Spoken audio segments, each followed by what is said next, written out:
Com a graça do bom Deus, iniciamos hoje a exposição da carta aos Romanos.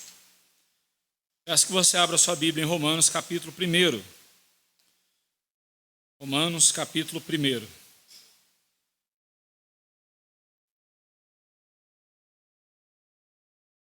Eu lerei os 7 primeiros versículos.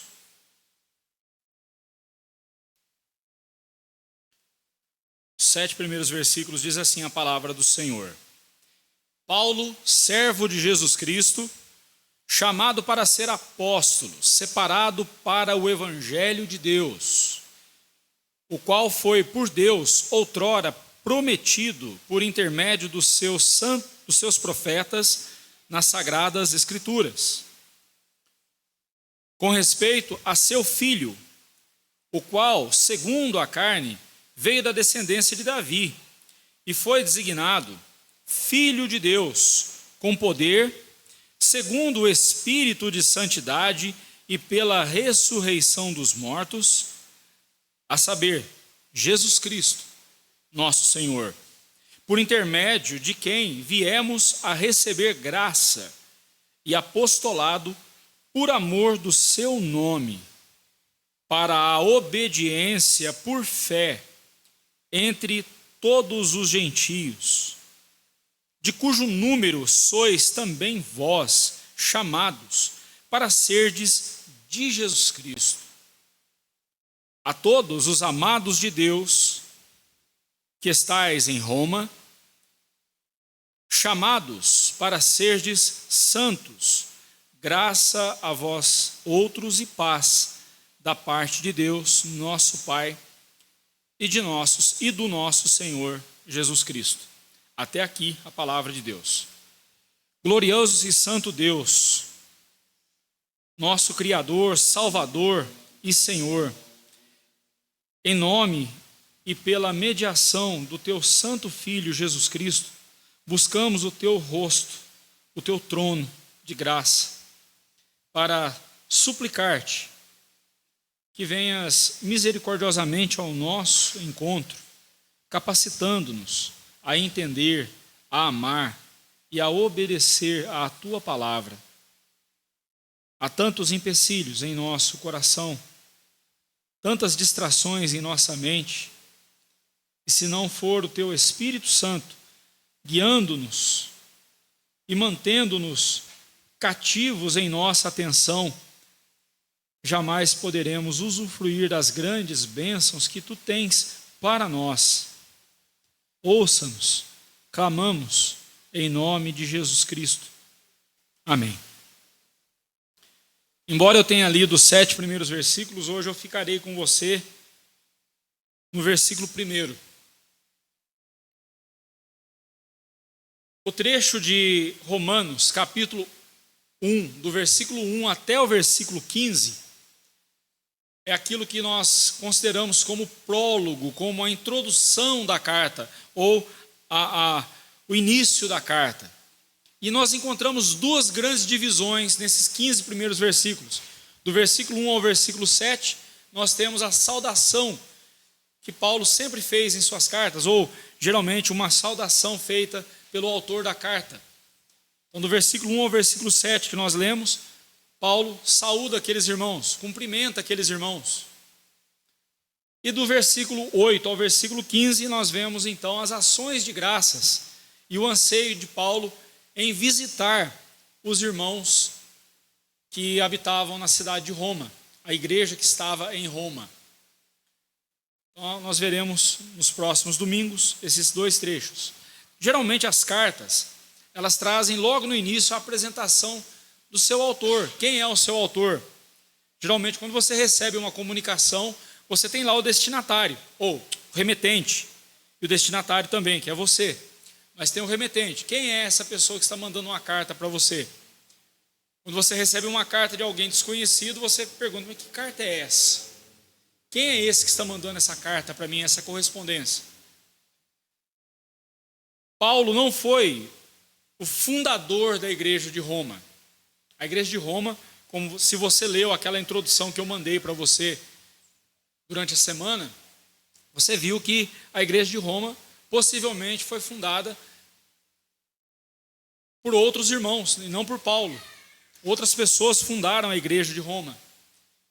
Fato é que havia uma igreja em Roma e Paulo se dirige àquela igreja e ele tinha um desejo enorme de visitar aqueles irmãos, como nós veremos a partir do versículo 8. Ele tinha um desejo de conhecer ou de estar lá com aqueles irmãos. Mas na introdução aqui que Paulo faz, nessa saudação que ele faz, apesar dele falar de si, ele não está falando de si apenas. Muito mais do que trazer uma apresentação de quem ele era ou quem era o remetente daquela carta, ele procura dizer quem ele é ou quem ele era em Cristo Jesus. Ele está falando aqui da identidade dele em Cristo Jesus. E quando eu olho para essa introdução, esses 7 primeiros versículos,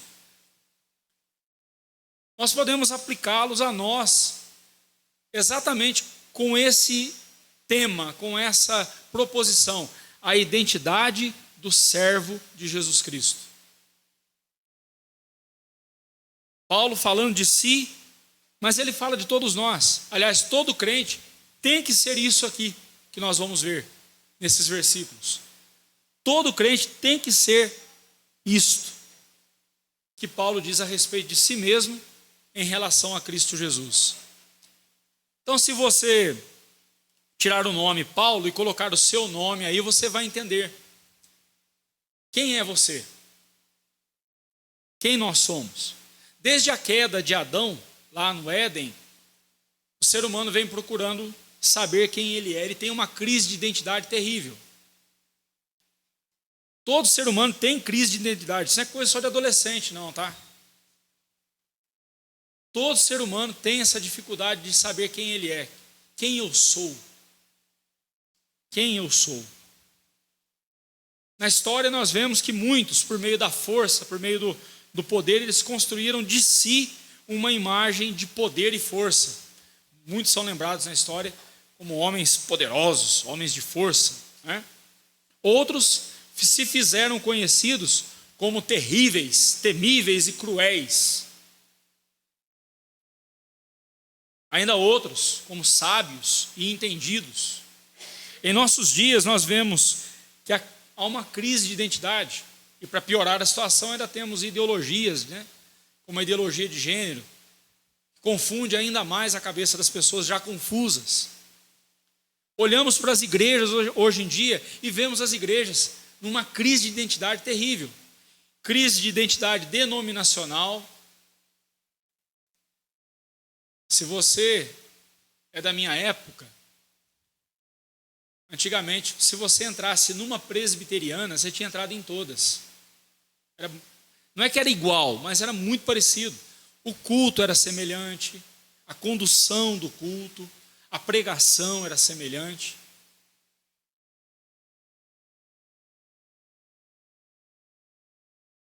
Alguns irmãos nossos já expuseram essa dificuldade, disseram assim: olha, pastor, eu estava procurando uma igreja presbiteriana aqui na nossa cidade e não achei. Ainda bem que achei a Vila Pinheiro. Eu fico feliz quando eu ouço isso.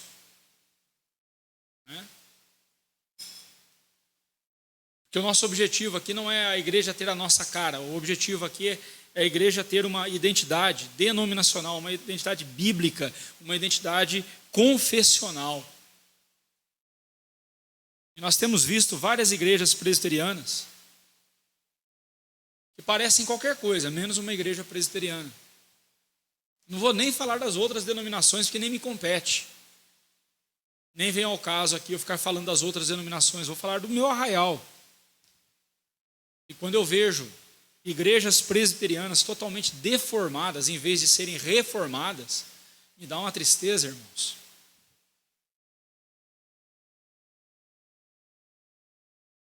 Cristãos presbiterianos, que não conhecem a sua identidade. Quando se ouve falar de doutrinas como aliancismo, eles nem sabem o que significa essa doutrina. porque não têm esse alimento em suas igrejas, não são instruídos assim. Crise de identidade. Agora há pouco falei sobre a questão do Natal. Você vê igrejas aí adotando o calendário litúrgico romano, católico romano, porque é cristão. Leva o nome de cristão.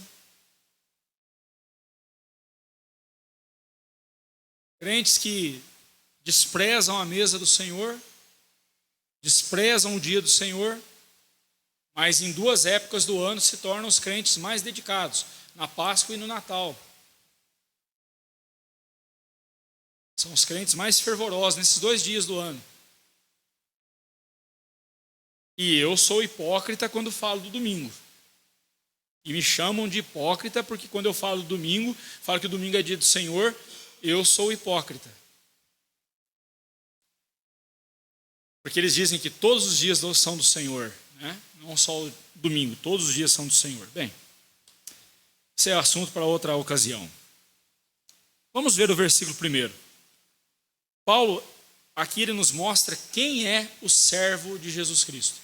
Então, falando sobre a identidade, no versículo 1 ele nos mostra quem é o servo de Jesus Cristo. Do versículo 2 ao versículo 4, ele vai falar sobre a mensagem do servo de Jesus Cristo.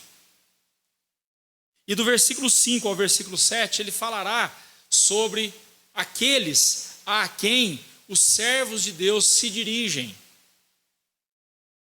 A quem eles se dirigem. Ou seja, os destinatários da mensagem do Evangelho. Hoje eu vou ficar com você só com o versículo 1, que fala sobre a identidade do servo de Cristo. Então, quem é o servo de Cristo? Paulo, ele traz aqui 3 designações da sua pessoa. Primeiro ele diz, Paulo, ele começa com o nome dele. E Paulo, no latim, significa pequeno. O nome dele era Saulo. O nome hebraico dele é Saulo. Só que, lá em Atos, só narra a ocasião em que houve a mudança do nome dele, mas não nos mostra como foi essa mudança de nome. Em algum momento ele passou a ser chamado de Paulo, que significa pequeno. Talvez ele era baixinho, não sei. Talvez, pode ser. Por isso colocaram o nome dele de pequeno. Eu particularmente, eu prefiro entender que Paulo sempre travou uma luta muito grande no seu coração contra o orgulho, contra a soberba. A tal ponto de que, para não se ensoberbecer diante das grandezas das revelações que ele teve, Deus colocou nele um espinho na carne, mensageiro de Satanás, para esbofeteá-lo. Você pode ver isso lá em 2 Coríntios capítulo 12. E por isso, então, Paulo preferiu o nome latino de Paulo, ou pequeno, para ser lembrado o tempo todo de que ele era pequeno. Uma forma dele ser humilhado, pode ser. Mas aqui ele se apresenta, eu sou o pequeno, eu sou Paulo. Mas a primeira designação que ele faz aqui não é o seu nome apenas. Ele já vai logo dizendo, eu sou servo de Jesus Cristo. O substantivo servo, no grego, significa escravo. É a palavra doulos, escravo. Eu sei que na nossa cultura, na nossa história, a escravatura é uma coisa vergonhosa, é uma coisa que traz ultraje, é uma coisa ultrajante, totalmente repulsivo e desumano. Mas era assim que Paulo se via, eu sou escravo de Jesus Cristo. Como escravo eu fui comprado. Como escravo eu tenho um Senhor. Como escravo eu não faço a minha vontade. Como escravo eu estou totalmente submisso à vontade do meu Senhor. E esse conceito de escravo, Paulo puxa desde o Antigo Testamento. Ele pega do Antigo Testamento, por exemplo, se você vir lá em Gênesis capítulo 26, versículo 22, você vai ver Abraão se designando como servo, como escravo de Deus. Moisés também, Números 12, verso 17. Josué também, você pode ver Josué 24, versículo 29. O próprio rei Davi, 2 Samuel 7, versículo 5. O profeta Isaías, Isaías 20, versículo 3. Todos eles se apresentaram como servos do Senhor, como alguém que estava a serviço, como alguém que não estava olhando para si, para a sua vontade, para os seus direitos, mas olhando para a vontade do seu Senhor. Eles tinham um Senhor. Portanto, Paulo, quando se diz eu sou escravo de Jesus Cristo, ele está dizendo eu estou completamente à disposição do meu Senhor. Quando você diz que é servo de Jesus Cristo, é assim que você pensa?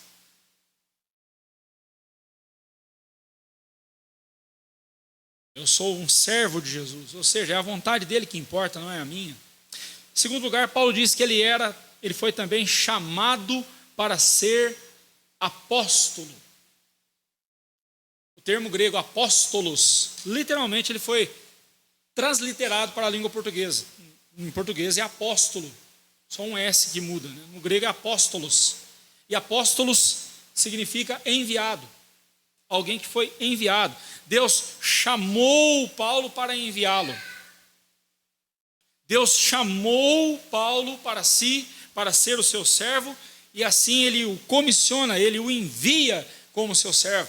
Exatamente o mesmo conceito de igreja. A palavra igreja no Novo Testamento, a palavra eclesia, né, no grego, significa isso.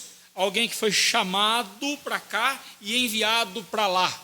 Alguém que foi chamado do mundo, separado do mundo e enviado por Deus, separado do mundo para Deus e enviado por Deus ao mundo.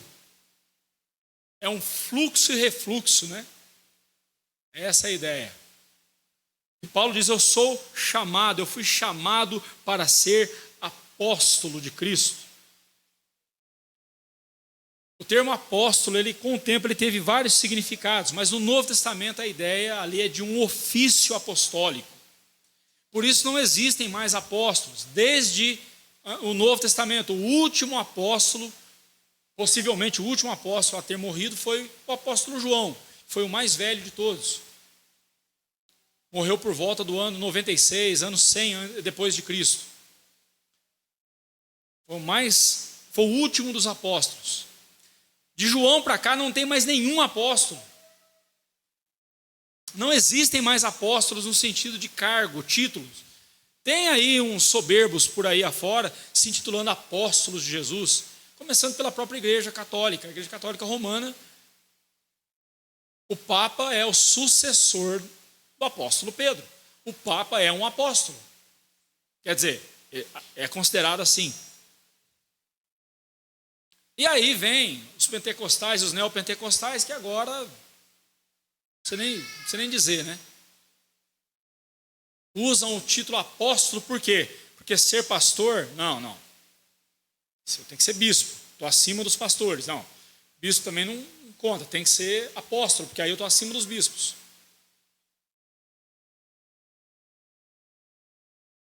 E a bem da verdade, o último apóstolo foi o apóstolo João, como ofício. Porque o ofício apostólico, ele esteve totalmente relacionado à revelação do Novo Testamento.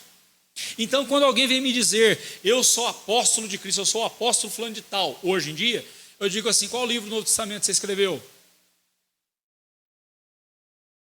Qual escrito seu foi acrescentado ao Novo Testamento para ser palavra de Deus? Porque Deus deu o ofício apostólico exclusivamente, especificamente para o cânon, para a formação do cânon. Cânon significa o conjunto de livros sagrados do Novo Testamento. Então, para que os livros do Novo Testamento fossem escritos, os livros que nós temos hoje, como Romanos, então nós tivemos apóstolos comissionados por Deus. E Paulo foi um deles. Não vou dizer que ele foi o principal dos apóstolos, embora ele tenha sido o que mais deixou escritos para nós, sem dúvida alguma, ele foi muito importante. Mas todos os apóstolos são importantes, foram importantes na obra de Cristo, os apóstolos verdadeiros. Que, como eu disse, de João para cá não é apóstolo, é apostolo, é outra coisa. De João para cá não é apóstolo, de João para cá é apostolo. Isso aí para mim é tolo se fazendo de grande, soberbo, arrogante, e um bando de tolos seguindo eles também. O apóstolo fulano de tal, que apóstolo? Os verdadeiros apóstolos estão nos céus, com Cristo, os únicos, dos quais Paulo era um. Bom, vamos em frente. Mas eu quero aqui tomar o significado da palavra apóstolo. O significado é enviado. Guarde essa palavra, daqui a pouco nós vamos voltar a ela. Em terceiro lugar, Paulo diz assim: separado, eu também fui separado para o evangelho de Deus. Separado para a pregação, embora a palavra pregação não apareça aí, mas separado para a pregação, para a divulgação do evangelho de Deus. Tendo sido separado por Deus pessoalmente, comissionado por Cristo para pregar o evangelho de Deus, isso aponta então para a finalidade do chamado de Paulo. E também, e principalmente, para o ato divino de separá-lo para esse fim, antes mesmo do seu nascimento, lá em Gálatas. Vamos ver, Gálatas 1, versículo 15. Gálatas 1, versículo 15, Paulo diz o seguinte, Gálatas 1, 15. Quando, porém, ao que me separou antes de eu nascer e me chamou pela sua graça, aprove revelar o seu Filho em mim, etc. Tal. Veja bem que ele disse que Deus o separou antes mesmo dele nascer. Então Paulo aqui está falando da doutrina da predestinação. Quer você goste dela ou não, concorde com ela ou não, ela é bíblica. E com todo respeito, problema seu. É você que tem que mostrar para mim que ela não é bíblica. Porque ela é bíblica. Se você não concorda, paciência, problema seu.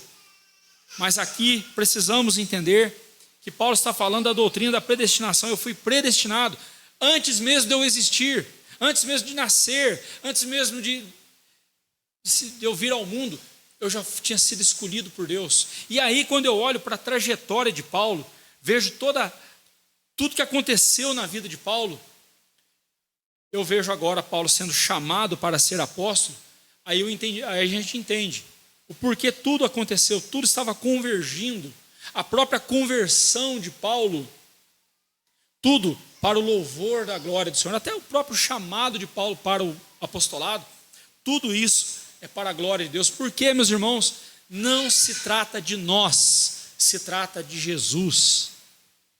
A nossa história não se trata de nós, se trata do Senhor Jesus. Por isso que a nossa identidade, a identidade que importa é a que está em Cristo Jesus. Nós temos que ser identificados como de Jesus, nós pertencemos a Jesus, nós somos dele. Essa é a única identidade que importa. Eu pergunto para você, você sabe quem você é?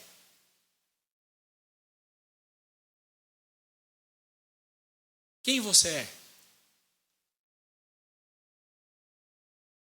Geralmente quando alguém faz essa pergunta para a gente responde com o que a gente faz, né? Ah, eu sou professor, ah, eu sou pastor, ah, eu sou engenheiro, eu sou pedreiro, eu sou aposentado. Eu falo o que eu sou, o que eu faço. Mas você sabe quem você é? Quando lhe perguntam sobre quem você é, o que você diz a respeito de você tem mais a ver com você ou tem mais a ver com Jesus?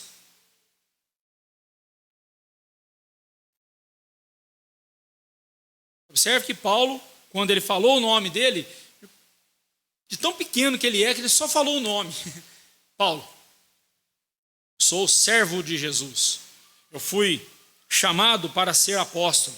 Eu fui separado para o evangelho de Deus. Veja que ele não perdeu tempo chamando a atenção para si. Ele gastou o seu tempo falando sobre quem é. Deus, quem é Jesus, o que o Deus Pai, o Deus Filho, o Deus Espírito Santo fizeram na vida dele.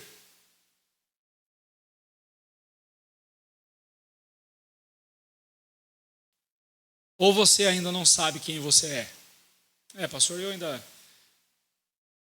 não sei o que eu vou fazer da minha vida, estou meio perdido, meio sem rumo, eu não sei. Minha vida está sem sentido. Bem, nós falando sobre o sentido da vida, nós estamos aí com Eclesiastes bem fresquinho na cabeça, né? O sentido da vida é: teme a Deus, guarda os seus mandamentos, porque esse é o fim de todo homem, e você vai prestar contas a Deus. Esse é o sentido da vida.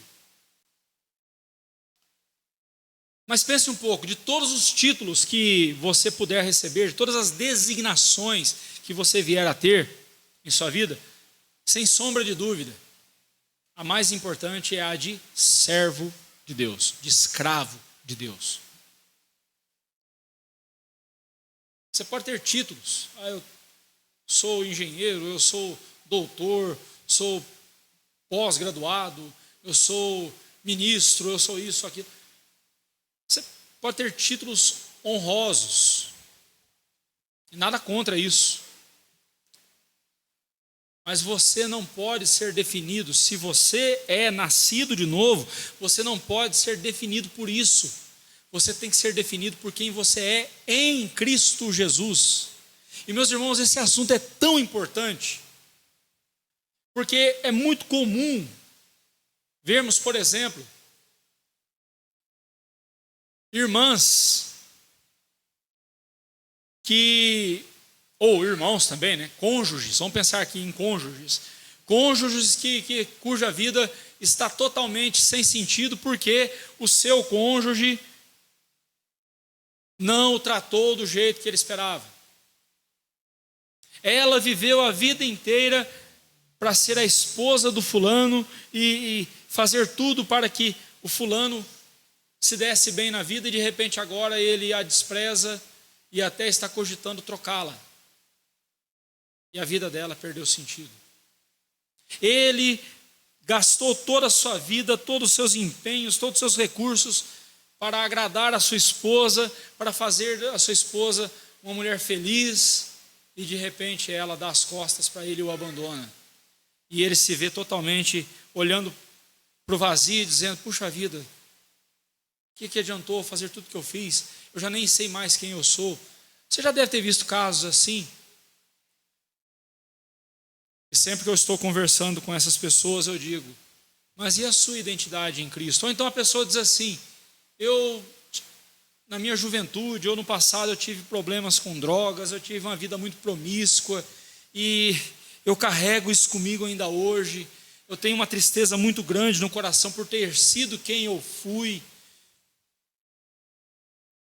O que importa é quem você é em Cristo Jesus hoje. O que importa é que você nasceu de novo. Hoje você é um servo de Deus, um escravo de Deus, um escravo de Jesus. Sobre você está a identidade de Jesus. É isso que importa. O que importa não é se eu fui isso ou aquilo. O que importa é quem eu sou em Cristo Jesus hoje. E a minha identidade em Cristo Jesus me diz que eu sou um redimido por Cristo Jesus. Eu fui separado por Deus também. E em certo sentido eu fui separado para ser um apóstolo, não no título, não no ofício, mas todos nós, crentes, fomos separados por Deus para sermos enviados ao mundo para pregar o Evangelho. Lembra que eu falei para você guardar a palavra enviado, porque eu voltaria nela? É nesse sentido. Você e eu fomos chamados por Cristo para sermos servos de Jesus Cristo, para dizer o seguinte: a minha vida agora não me pertence mais, a minha vida agora pertence ao Senhor Jesus. Ele é meu dono, eu sou dele. Não é a minha vontade que está em jogo, é a vontade dele. Toda vez que eu vou fazer alguma coisa, é a vontade de Cristo que vem em primeiro lugar, é a vontade dele que norteia a minha vontade. Isso é ser um servo dele. E aí eu lembro que Jesus me disse que ele me salvou e me enviou para que eu pregasse o Evangelho. E ele não está falando do pastor Olivar, não, somente.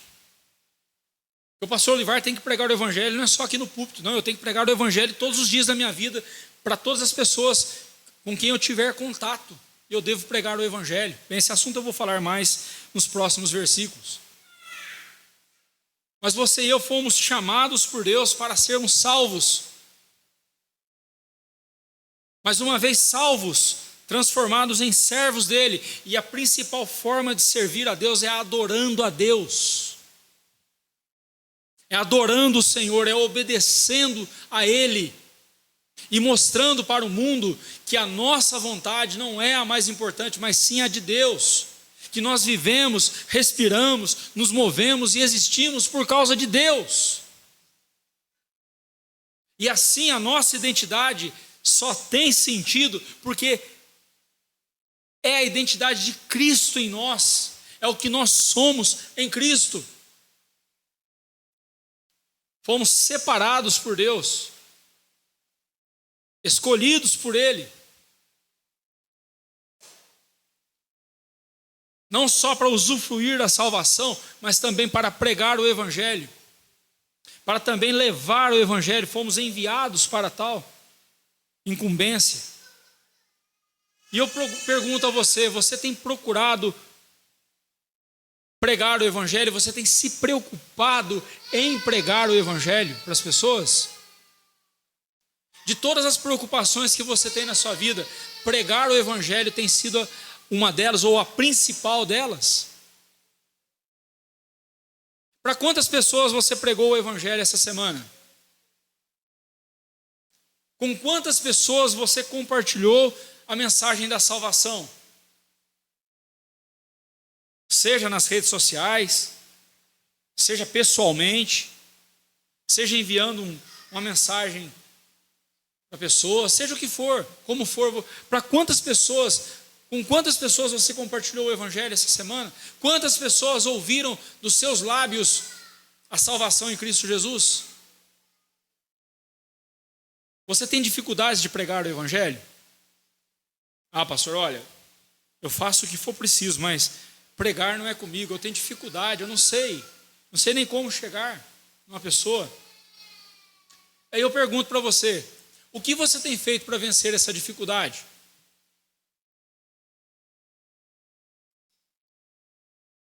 Lembra do seu primeiro emprego? Seu primeiro dia de trabalho? Você chegou lá no seu trabalho,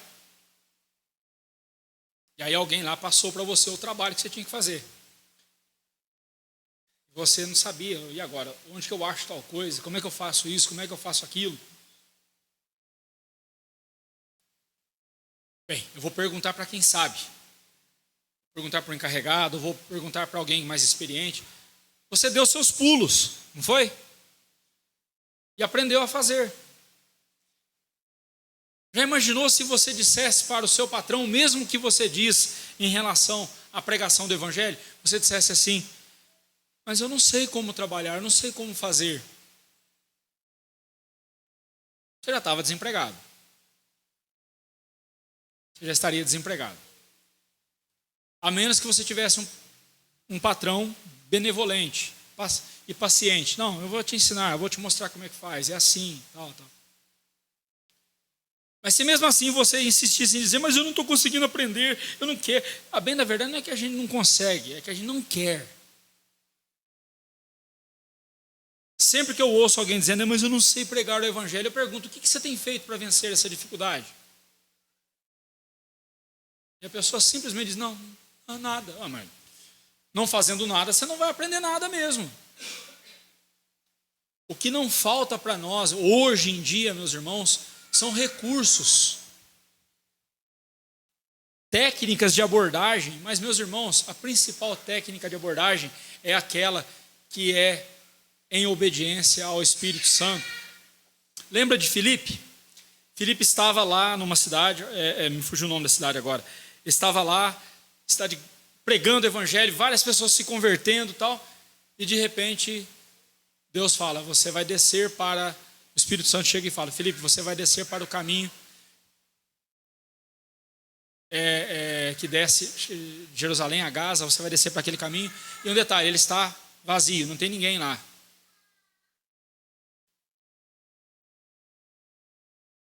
Aqui não faz sentido.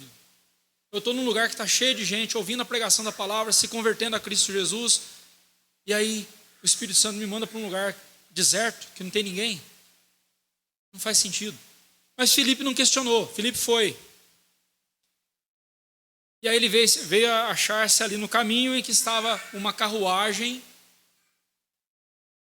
de um eunuco, alto oficial da rainha Cândace da Etiópia. E aí então ele vem correndo ao lado daquela carruagem e vê que o eunuco estava lendo o profeta Isaías. E a história nós sabemos, ele prega o evangelho para o eunuco, para o etíope, eunuco. E é bem provável que a igreja na África nasceu fruto do trabalho desse eunuco. Porque ele converteu-se a Cristo Jesus, foi batizado por Filipe e foi jubiloso pelo seu caminho. Possivelmente, ou ele foi o fundador da igreja, ou foi um dos pioneiros da igreja na África, foi o eunuco.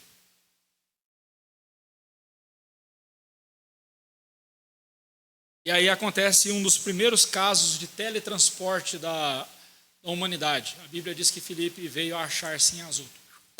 Foi tirado ali, foi arrebatado ali pelo Espírito Santo e foi teletransportado, ou espiritualmente transportado, né? Fisicamente também, ele foi transportado para outro lugar.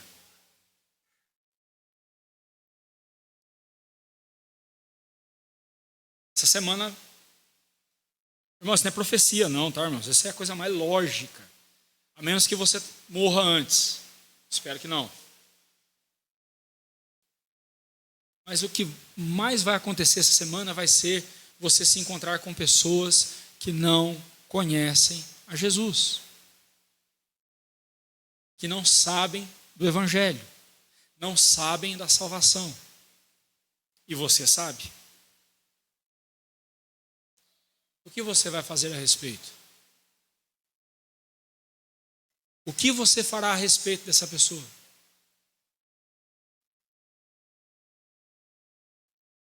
Você tem dificuldade de pregar o Evangelho? Ore a Deus, Senhor, me ajude a vencer essa dificuldade, porque a bem da verdade a dificuldade não é de falar. A dificuldade não é saber o que dizer ou não dizer. A dificuldade é que eu estou sendo covarde mesmo. Eu estou sendo covarde, eu estou sendo tímido, eu não estou compartilhando o Evangelho. Então eu peço perdão ao Senhor pela minha desobediência.